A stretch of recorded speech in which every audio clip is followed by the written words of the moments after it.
السلام عليكم ورحمة الله وبركاته. انت تعرف المعلومة دي؟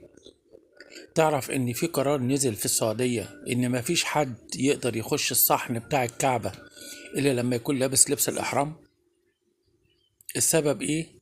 السبب ان عايزين يفسحوا طريق للناس اللي بتعمل عمرة، والناس اللي هي بتطوف ما تحاولش ان هي تزعجها او تزاحم في المكان.